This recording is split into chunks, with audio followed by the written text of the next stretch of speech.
نبی صلی اللہ تعالی علی محمد صلی اللہ تعالی علیہ وآلہ وسلم۔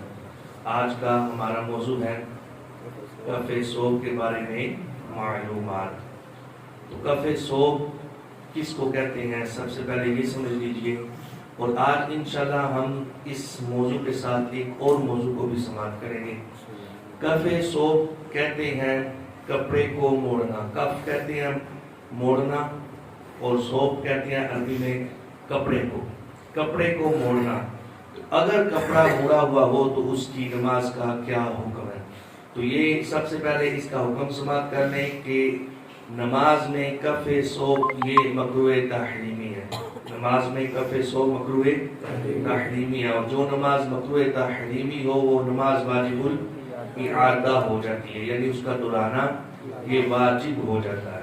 اب یہ کف ثوب یہ جو پچھلی دفعہ میں نے عرض کی تو اس میں نے 2 بخاری شریف کی احادیث بھی ذکر کی، 2 مسلم شریف کی احادیث کا بھی ذکر کیا کہ جس میں یہ واضح طور پر نبی پاک علیہ السلام کا یہ فرمان ہے کہ آقا فرماتے ہیں مجھے 7 ہڈیوں پر سجدہ کرنے کا حکم دیا گیا، اور مجھے حکم دیا گیا کہ میں نماز کے دوران نہ اپنے بالوں کو سمیٹوں یا فولڈ کروں اور نہ اپنے کپڑوں کو، اپنے لباس کو۔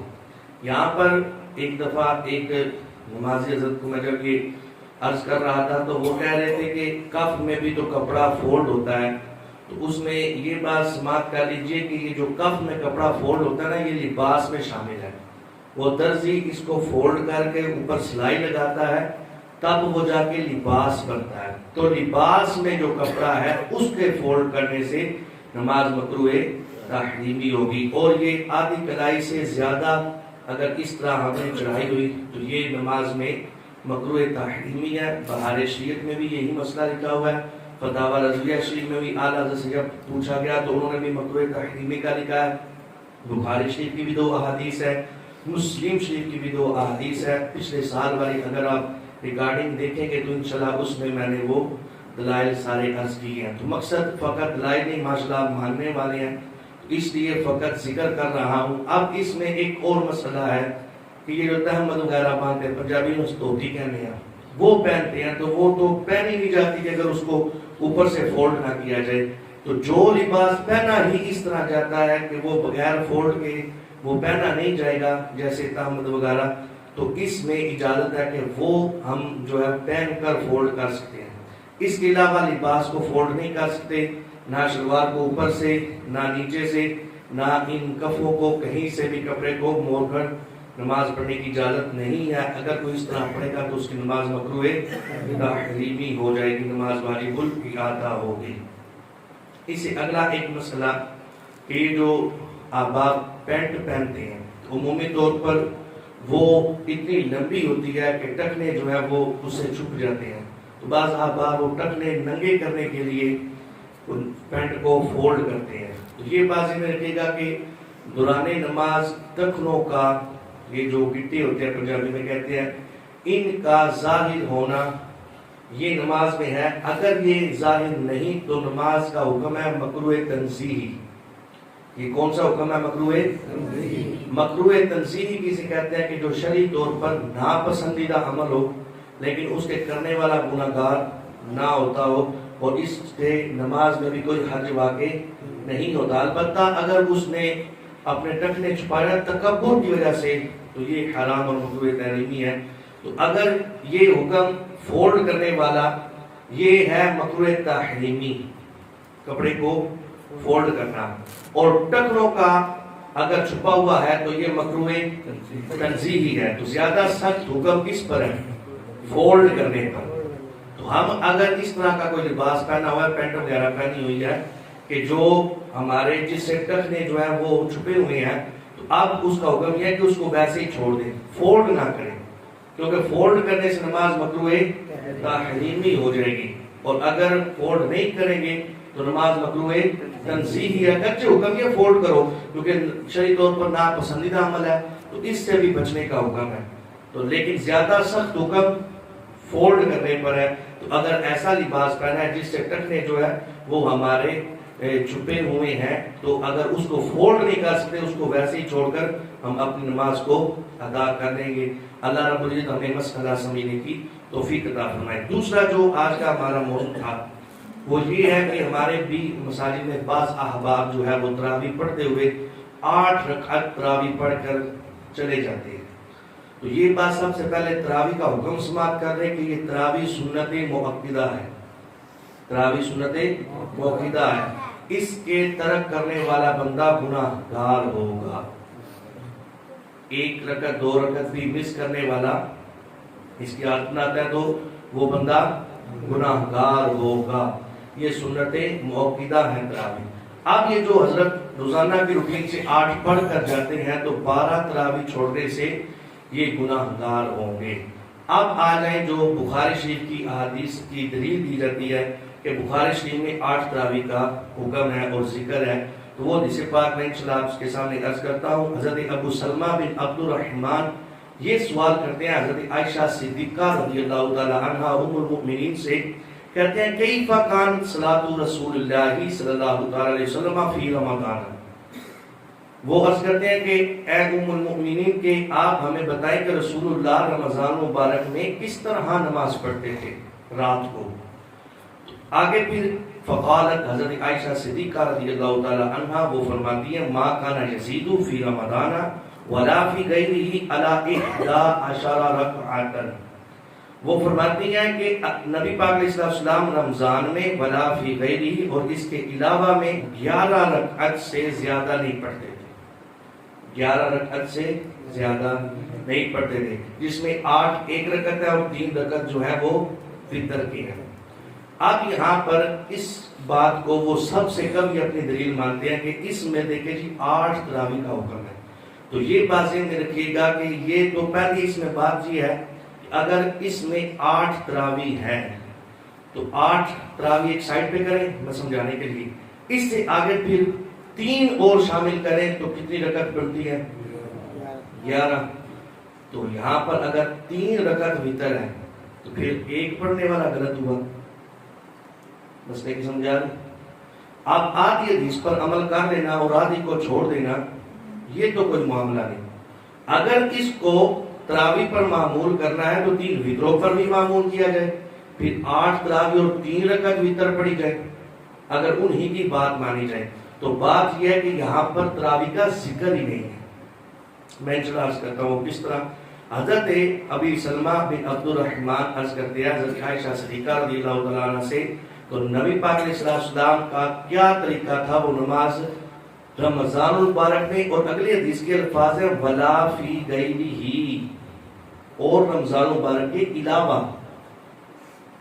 رمضان مبارک میں اور رمضان مبارک کے علاوہ نبی پاک علیہ السلام 11 رکعت ادا کرتے تھے۔ اب تراویح تو فقط رمضان مبارک میں ہے، تو اگر اس سے تراویح مراد لیں تو یہاں پر حضرت عائشہ صدیقہ کہہ رہی ہیں پورے سال کا یہ معمول ہے۔ اگر پورے سال کا معمول ہے تو پھر تراویح رمضان کے بعد بھی پڑھنی چاہیے، بات بھی سمجھا رہی ہے نا۔ تو یہاں پر حضرت عائشہ صدیقہ رضی اللہ تعالیٰ عنہ کہہ رہی ہیں کہ 11 رکعت رمضان میں بھی اور رمضان کے علاوہ بھی، تو اس سے یہ پتہ چلا کہ اس سے مراد تراویح نہیں ہے بلکہ ان 8 رکعت سے مراد نماز تہجد ہے، کہ نبی پاک علیہ السلام 8 رکعت نماز تہجد ادا کرتے تھے، پھر اس کے بعد 3 رکعت نماز وتر ادا کرتے تھے۔ تو یہ 8 رکعت جو بنتی ہیں یہ نماز تہجد ہے، نہ کہ نماز تراویح ہے، کیونکہ ولا فی غیرہ اور رمضان کے علاوہ والے الفاظ جو ہیں وہ اس بات پر دلالت کرتے ہیں کہ رمضان کے علاوہ تو تراویح ہے نہیں، تو اس سے مراد بھی تراویح نہیں ہے۔ پھر اس سے آگے ایک اور مسئلہ سماعت کر لیں کہ یہ جو میں یہاں پر عرض کر رہا ہوں یہ کتاب الصوم ہے، یعنی جو بخاری شریف میں امام بخاری علیہ رحمہ نے باب باندھا ہے کتاب، وہ ہے کتاب الصوم، روزوں کا بیان۔ پھر اس میں باب فضل من قام رمضان، کہ رمضان مبارک کی راتوں میں قیام کرنے کے بارے میں۔ اب یہاں پر امام بخاری نے کتاب الصوم میں روزوں کے بارے میں جو کتاب لکھی ہے اپنے حدیث دی ہے اس میں ذکر کیا۔ اس کے بعد پھر میں یہ اسی وجہ سے 2 کتابیں لے کر آیا ہوں، اپنا علم بتانا مقصود نہیں، مسئلہ سمجھانا مقصود ہے۔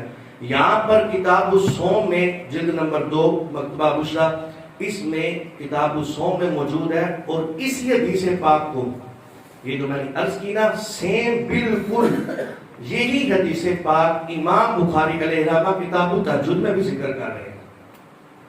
یہی حدیث پاک کہ حضرت ابو سلمہ بن عبد الرحمن رضی اللہ تعالی عنہ آپ جو ہے وہ حضرت عائشہ صدیقہ سے سوال کرتے ہیں کہ نبی پاک علیہ السلام کے رمضان مبارک میں، تو اس سے یہ بھی پتہ چلا کہ سوال کرنے والے سے بھی مراد تہجد تھی اور جواب دینے والے کے بھی مراد تہجد تھی۔